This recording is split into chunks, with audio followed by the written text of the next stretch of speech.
Now, China says it has contained the threat. So it's closing down borders and opening up businesses. Fewer cases are being reported. Factories are up and running again. Businesses will take time to revive, but they have made a start. Companies are being encouraged to make coronavirus supplies. They're making equipment other countries might need to fight the outbreak. Gloves, masks, personal protection equipment, even ventilators. So first, China put the world in ICU, and now it is selling them ventilators. Is China profiting from this outbreak? Business and the government now stands to gain in China. And if this sounds too sinister a plot, look at this. This is a book written in 1999, and this could offer clues into the Chinese mindset. It's called Unrestricted Warfare, China's Master Plan to Destroy America. It's a book on military strategy. It was written by two Chinese generals, Qiao Liang and Wang Xiangzu. The book makes an argument. It says that China cannot defeat America in a direct military confrontation, but it can leverage its economic prowess to leave the Americans behind. Now, the book's assessment has some eerie similarities with the present situation. It is being quoted by conspiracy theorists. They claim that amid this coronavirus crisis, Beijing is executing its world domination plan. On this show, we do not go by conspiracy theories to make our assessments, so we set out to look for the facts. What we found was most interesting, and we have that for you tonight. Let's first talk about the situation in China. What is happening in China right now? Restaurants, zoos, even the Great Wall is open to tourists. Not foreign tourists, because they may bring back the virus, but the Chinese are out and about. As we say in television, they're moving towards normalcy.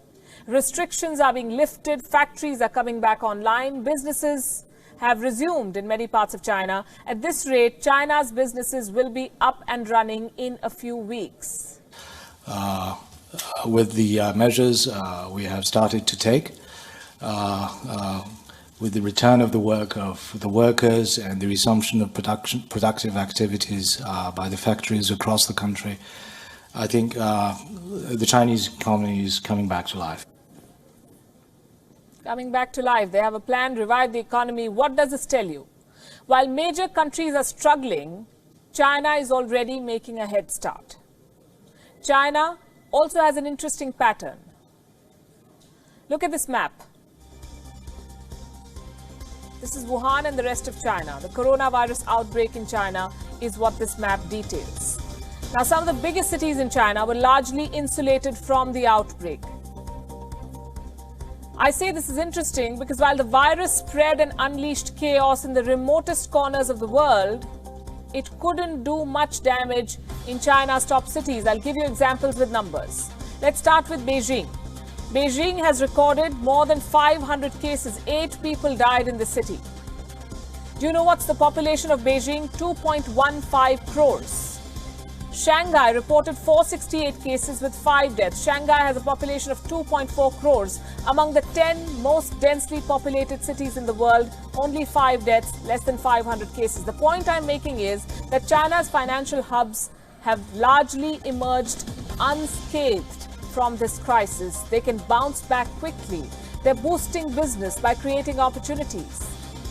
What does the world need right now? Personal protection equipment, masks, they're in short supply. Guess who's filling the gap? Chinese companies already at work to supply to the world. According to a report, almost 9,000 new manufacturers started producing masks in China this year. They began business in the first 2 months of 2020. China's daily mask production has crossed 116 million now. Many companies have overseas orders. They're selling outside China. One of the biggest companies is Dawn Polymer. This is a Chinese company. It supplies the fabrics used to make masks. Dawn Polymer has a 40% market share in China. And the value of its shares, the company's shares, has shot up by, listen to this, 417% since January. 417% in 3 months. The holdings of the company's founders now stand at a whopping $1.9 billion. The coronavirus crisis has only meant good news for their business. Here's another example of China creating opportunities from the crisis. Buying out distressed assets. Case in point, Australia. The Scott Morrison government is worried about Chinese companies taking over Australian businesses. Reports say Australia's foreign investment